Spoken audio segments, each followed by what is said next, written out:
Support for this podcast is brought to you by the Wyoming Humanities.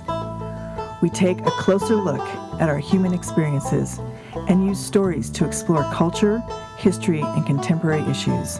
You can find us on thinkwhy.org.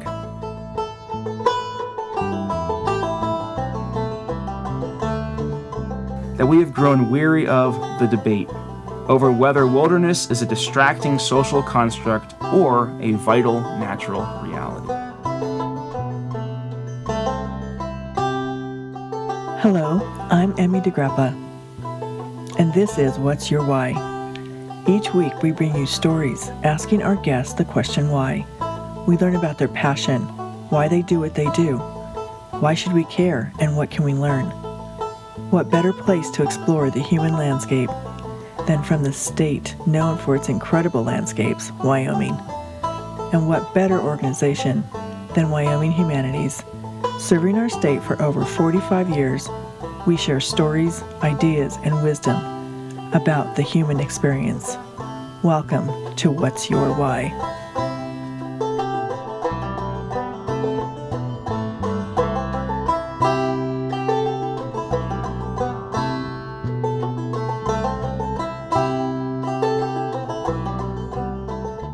Our guest today is John Hausdoerffer, co-editor of a new book called Wildness, Relations of People and Place. Welcome, John. Great to be here. Thank you.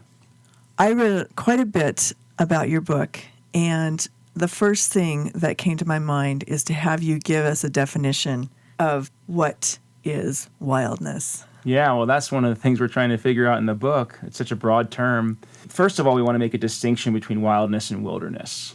Wilderness is very important as a form of zoning on public lands, right, in order to ensure biodiversity, in order to ensure the ability for people to seek spiritual transformation away from the rat race, right? We have 110 million acres of wilderness that are zoned to keep mechanized vehicles, industrial extraction out. We need wilderness-zoned land.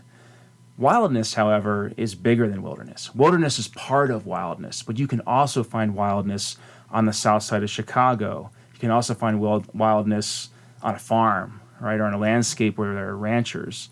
Wildness really comes down to a landscape or a being or a community that has its own will, right? Wild is actually rooted in the word will.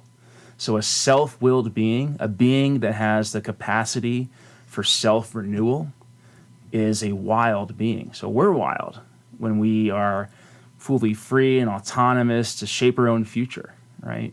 A landscape is wild, like Yellowstone with wolves on the land. It has the capacity for self-renewal because it does not need us to constantly manage, say, deer populations, right? There are wild, self-willed beings on that land. But it's also important to think about how is a working landscape wild? How is an urban community wild? And that's what we wanted to do with this book, was to get at the whole spectrum of wildness, right, from a wilderness area, across working landscapes, all the way to the extreme of an urban environment. Any landscape, being, or community that has its own will is wild. That is crazy, because I always think of wild as part of wilderness.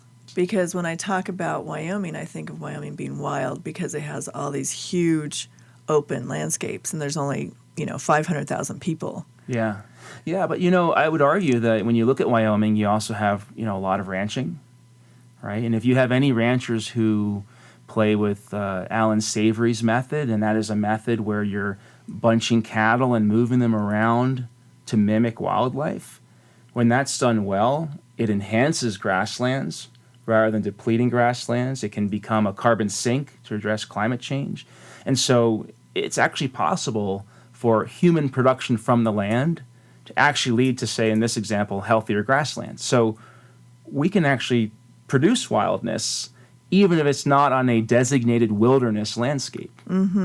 Because we've just added to that land's capacity for self-renewal. Those grasslands now are healthier. They can support other species beyond just those cattle. And so we are starting to discover ways in which different landowners, different inhabitants of different kinds of landscapes are co-creating wildness with the land, even outside of like wilderness areas where we might go backpacking.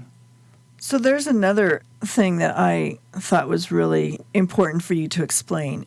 because it was part of your book, and it is when you talk about the evolution of wildness. What do you mean by that? Yeah, that can be seen as kind of a controversial phrase, because when we think of wildness, we tend to think of something pristine, right? It's in a certain state of being. So for example, one of the essays in here is written by a man named Enrique Salmon.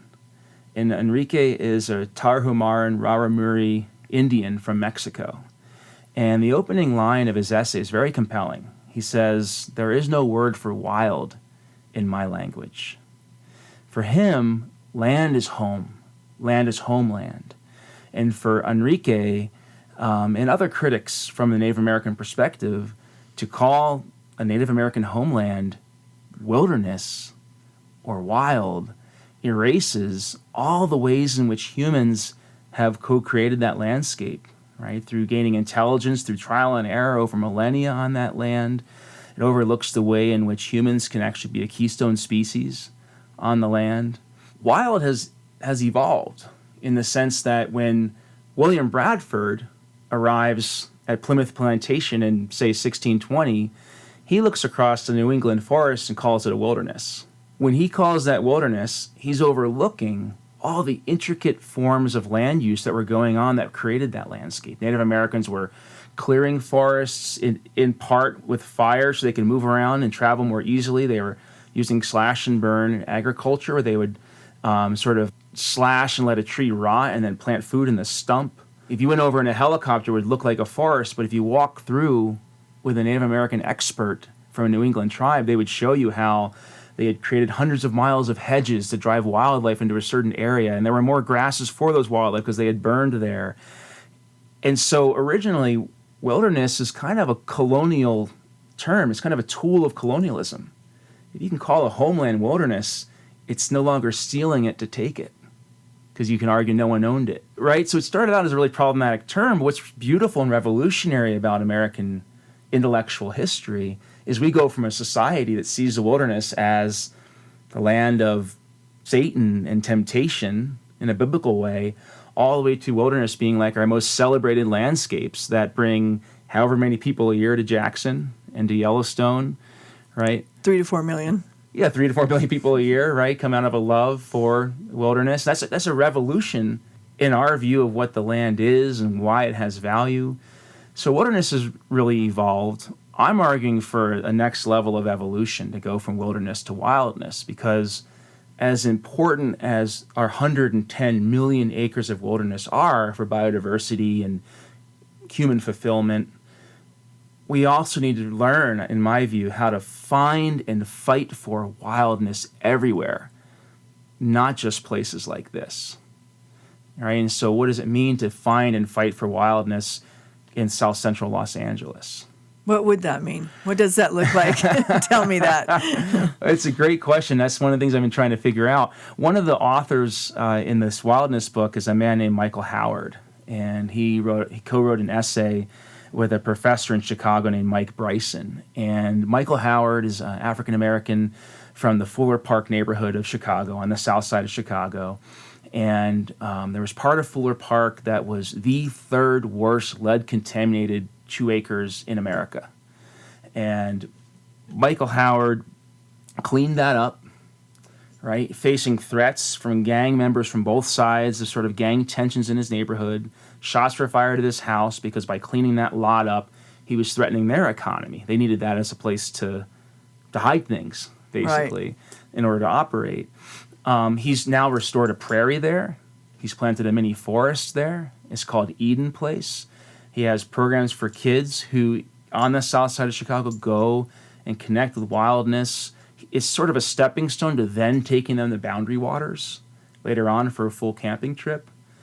But what Michael Howard talks about on the south side of Chicago is that those kids need that stepping stone. In his essay, he talks about how a lot of the cultural narrative of many of his African-American neighbors is that when they see a forest, they think of family stories of ancestors being chased by dogs through a forest while trying to escape slavery. When they see a tree, he hears family stories of ancestors being hanged in trees. So there's some real cultural trauma in his community that goes with what we would call, I as a white privileged male would call, a transformative wild landscape, he faces cultural trauma. So for him, he's restoring wildness on the south side on a physical level in terms of plant species and animal species that come into the city, but he's also restoring and healing people's sense of connection and sense of safety in connecting with nature. In South Central Los Angeles, there's a man named Ron Finley who has taken up medians, planted gardens. He calls himself a gangster gardener, right? And for him, that's bringing wildness back to the city, right? Not just having a monoculture of grass that no one can touch, but having a landscape people can play in, eat, get their hands in the soil, right? And I think a kind of wildness gets sparked in us, our own renewal, from connecting with whether it's Michael Howard's prairie on the south side of Chicago or Ron Finley's garden in South Central LA. We have to find and fight for wildness everywhere. Do you think there's a lack of people of color that camp and explore the wilderness or go to national parks or hike, bike, do many of those activities? It's a great question. I can't speak for people with different cultural background than myself, but what I've learned from this book project is that there are very different cultural views of wilderness. And actually, your question reminds me of a student I had. Her grandmother was a Holocaust survivor. And every Sunday, this grandmother would take my student and her cousins out to the forest. And when this student was a young teenager, she finally asked her grandmother why. Her grandmother said when she was a young girl, being moved from one concentration camp to another, while crossing a steep forested hill, when the guards looked away, her parents pushed her down the hill into the forest. Down at the bottom of that hill were refugees, a kind of underground living in the forest that took her quickly. It must have been planned out. Of course, we're relying on a secondhand story about a woman's memory from when she was 8 in a traumatic time, and memory can be strange, but that's a powerful story. So for that family, the woods is a place of refugee rescue. There's a woman in this book, Wildness, that we've just put out named Mistinguette Smith. Mistinguette Smith runs the Black Land Project, where she's done thousands of interviews with African Americans about their relationship with the land. And from those interviews, she finds a pattern similar to what Michael Howard found on the south side of Chicago. This sense of historical trauma about when you bring up a landscape of forest, stories about ancestors being chased by dogs come up, stories about ancestors hanging from trees come up. And so it's not just a lack of access, right? We have to sort of take on a white supremacist history before we can all together equally connect with wild landscapes, and it troubles me how white middle class the environmental movement is. I think it's limited as a movement. What was your inspiration to write this book? Why did you want to tell these stories? For me, my motivation came from a desire to connect what I see as 3 disparate corners of the environmental movement. I've been inspired by all 3 corners, but I've also seen them at odds with each other. And I'd like to see those unified. So the first corner is the wilderness movement. Right. Very inspiring. You think about John Muir in 1913, lost the Hetch Hetchy Valley in his fight with Gifford Pinchot, dies a year later. Some historians think he dies of a broken heart from the loss of wilderness. And here we are 104 years later with 110 million acres of wilderness. Muir could have never imagined that. That's a very successful movement. The second corner of this triangle is working landscapes.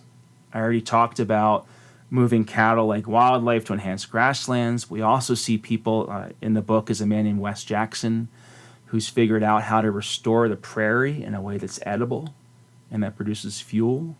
Incredible vision. And so his production of our food and fuel economy by making food perennial and polycultural again, that production of food is producing wildness, is producing habitat, is producing soil stability, is producing a carbon sink to address climate change. The third corner is environmental justice. Communities, often communities of color, lower class communities who have historically had less democratic voice and less economic choice, that makes their communities the easiest community to roll or send your waste. Right? Exactly. And so I've seen tensions between those corners. In Point Reyes, one of the chapters in here is about Point Reyes, California. There was a multi-generational sustainable oyster farm, a favorite of San Francisco foodies, that was displaced in order to create a wilderness area. So there's tension between working landscapes and wilderness, right? Mm-hmm. In the late 60s, Yes. Cesar Chavez, United Farm Workers, in pushing against DDT, reached out to the Sierra Club, and they said, that's not really an environmental issue. Right, as recently as a decade ago, the Sierra Club's board, there was a push for anti-immigration voices to dominate the Sierra Club board and to make protection of land tied to keeping immigrants out. Oh, So interesting. Yes, there's your tension between environmental justice and a wilderness vision. And so what motivated me to write this book or to edit this book and to bring these voices together was a hope that we could find a unifying idea that would create solidarity between wilderness, working landscape, and environmental justice movements. I think that would be a pretty unstoppable force in terms of creating healthy and just landscapes. Wow, I'd love to hear a couple words out of your book from some of your different authors that contributed. Yeah, I'd love to share. Actually, I'd love to share based on that triangle I was just talking about. Yeah. Right? Yes, Because absolutely. we do. We have wilderness voices in here, like the poet Robert Michael Pyle, the great historian Roderick Frazier Nash. We have environmental justice thinkers like Devon Pena and Vandana Shiva. And we have working landscape thinkers like Wes Jackson and Courtney White.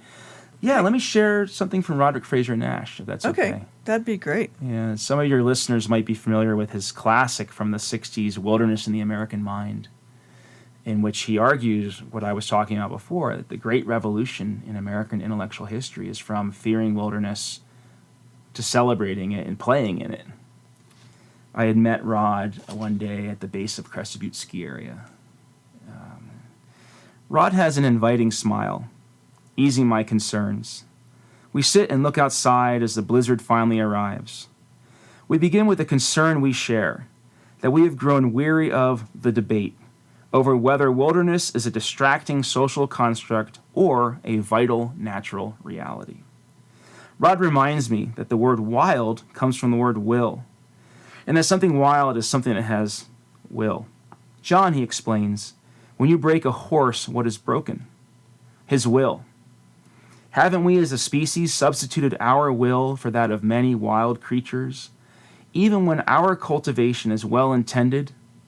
Rod pauses while I try to imagine the moment a horse is broken, and then he shares his admiration for a 1963 essay by Wilderness Act architect Howard Sonnheiser. Sonnheiser asks us to decide whether we will become gardeners or guardians on this earth. Gardeners still need to control. Gardeners still need to substitute their will for that of many wild creatures. I decided then that I was a guardian of the will of other species. And that's Dr. Nash talking about his decision, a life-forming decision he had made, 50 years earlier, and what drove his dedication to the wilderness idea for his career. That was beautiful. Well, that's just him talking. At the age of 78, he still skis steep chutes at Crested Butte. He's run the Grand Canyon 72 times, and you can feel his passion in those words, right? Right, yeah. Yeah.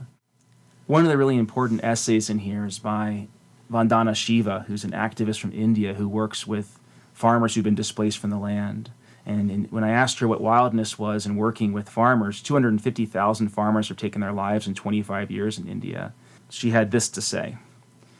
When I talk about the infinite creative energy of the universe, I am talking about Gaia's self-organizing energy, the creative human energy to work and to produce, to organize and to transform.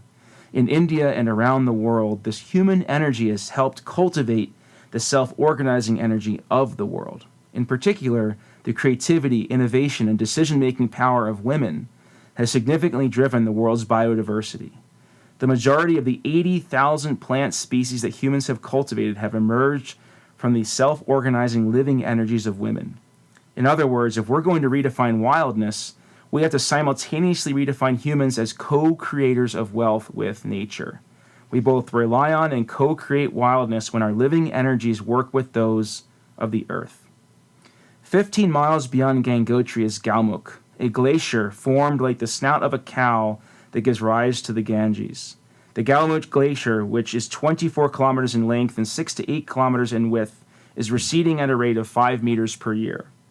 The receding glacier of the Ganges, the lifeline for millions of people in the Gangetic Plain, has serious consequences for the future of India. We need to generate and multiply the renewable energy of ecology and sharing, of solidarity and compassion, to counter the destructive energy of greed that's creating scarcity at every level. Scarcity of work, scarcity of happiness, scarcity of security, scarcity of freedom, and even scarcity of the future. Either we can let the process of destruction, disintegration, and extermination continue unchallenged, or we can unleash our creative and wild energies to make systemic change and reclaim our future as a species, as part of the Earth family. And I think that for her, there are two things at stake, right? One is the land's wildness, and for her, she includes diversity of plants that we've co-created throughout the history of agriculture, particularly women, she says. But secondly, our wildness is at stake, right? Our creativity in solving problems is at stake here. It's a test of our wildness in creating solutions. Have you ever... Is she from India? Is that what you said? She's from India. She's from the base of the Himalayas in India. Okay. I visited her there at her farm. You did? Yeah, when I was at Gangotri Glacier up at the base of Shivaling Peak, which is 24,000 feet, looks like the Grand Teton, there was a man from Chennai, India, who was a lawyer, and he spoke English, and he came up to me, and he was kind of broken up. You could tell there was something, he was upset. And I asked him if he was okay, and he looked at the glacier and said, it doesn't look like a cow's snout anymore. And so going back to their origin stories, that glacier looked like, the cow is sacred in India, right? It looked like a cow's snout. The water coming out is white. It looks like the mother's milk of that cow, right? Uh-huh. And he said, yeah, it's receded enough. It doesn't look like a cow's snout anymore. So this is not just about how sad loss of wildlife, right? Or drought, or soil instability, or a threat to civilization. This is also a spiritual crisis. And that's what I'm hoping, this wildness idea can get us beyond our fight for wilderness to have us see and fight for wildness everywhere. At Gangotri Glacier on Vandana Shiva's farm here in Jackson, where Michael Howard lives in south side of Chicago, and have that fight join together. I wish you well in that. I love that. Thank you so much, John. Thank you. Appreciate your time. Thank you for joining us for this episode of What's Your Why, a production of Think Why, Wyoming Humanities. This has been executive producer Emmy DeGrappa. Please subscribe and never miss a show. For more information, go to thinkwhy.org.